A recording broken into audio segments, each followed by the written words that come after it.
Hello guys, it's me Simo Urahara, and in this video I would like to talk about Urahara's childhood and the impact of what he lived on his current personality, as well as the skills he acquired.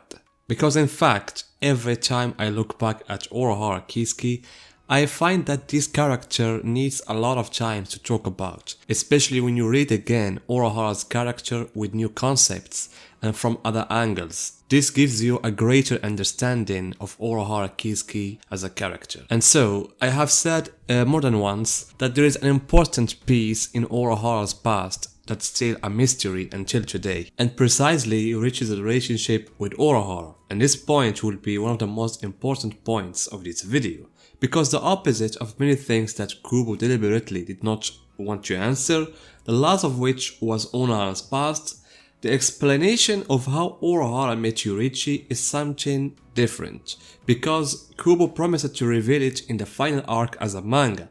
It was just a problem of time that he didn't make it. Therefore, there is a possibility that we will see that hidden side, whether in the anime or as a manga by Kubo. So guys, what makes Urahara very distinctive is that unlike many characters, he is master of all the 4 combat methods. We all know how skilled he is in Kido, in Zanpakuto, whether in Shikai or Bankai, and his skills in Hakuda, as well as his scientific inventions. But there is also an aspect that we should talk about it, is that Urahara has a training in the field of intelligence. You can say that at one stage of his life, he was like an FBI agent.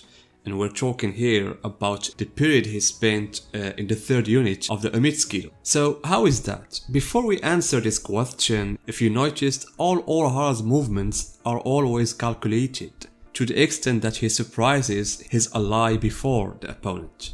I mean, as I said in previous videos, Kubo made a major events without the presence of Urahara in its chapters. However, in some of those chapters, he made sketch of Urahara as he was watching what's going on without anyone knowing he was there watching.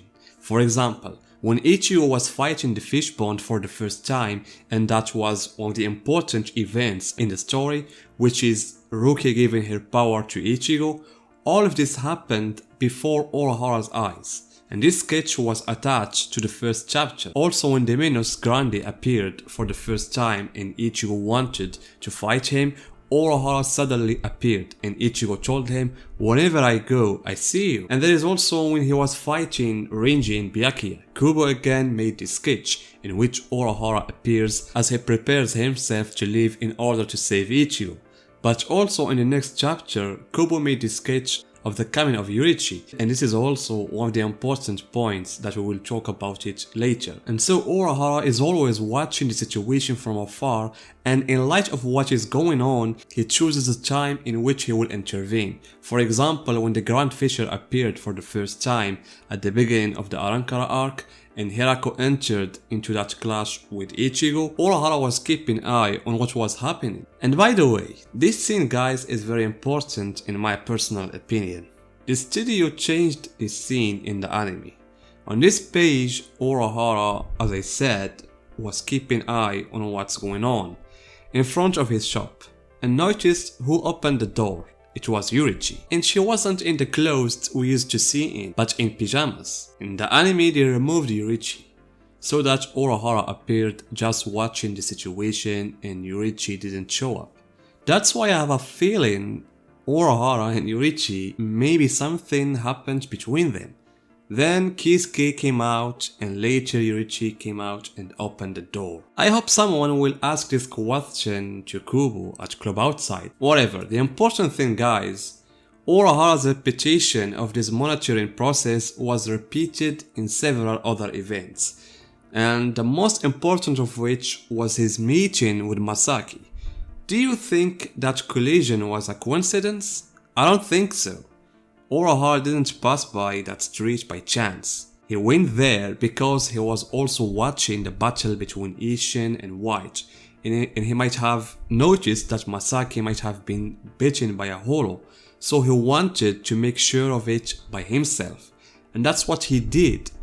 Alright, now I have just given you a lot of examples that explain the mechanism of Urahara's movements, so where did he get all of this from? The answer to this question leads us straight to Yoruichi. The meeting that took place between Yoruichi and Urahara had a great impact on Urahara and benefited him a lot of things and through different ways. There is no doubt that Urahara since his childhood was distinguished by this intelligent personality, but his meeting with Yoruichi helped him develop that talent in a broader and faster way. How is that? Firstly, Yoruichi is not just any girl. She is the daughter of one of the 5 great noble families, the Shohin Yoruichi.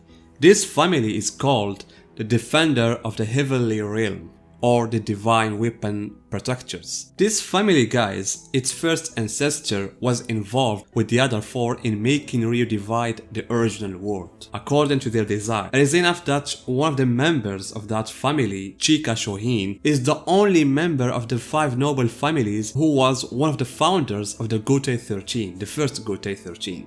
Therefore, we're talking about a family with strong influence in the society and the society, even in terms of social status. I mean, they are rich people. They have their own palace. Imagine with me all this historical background and social standing was with Yoruichi. For this I say Urahara benefited from this friendship a lot.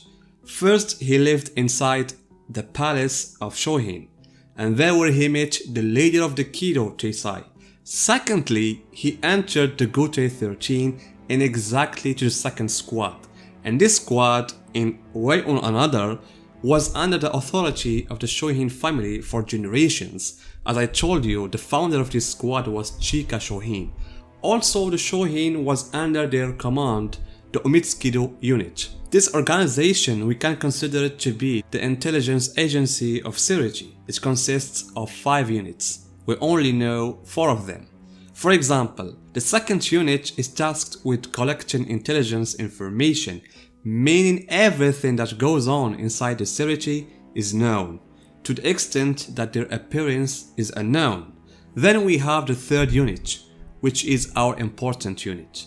This unit, guys, as I mentioned in the last video, its major task is monitoring the dangerous elements of the Shinigami and imprisoning them, meaning before talking about entering these dangerous people into prison, they are monitored, and this process it falls within the framework of the major task of the Umitsukido, monitoring and gathering the necessary information about the elements that fall within the framework of their interests.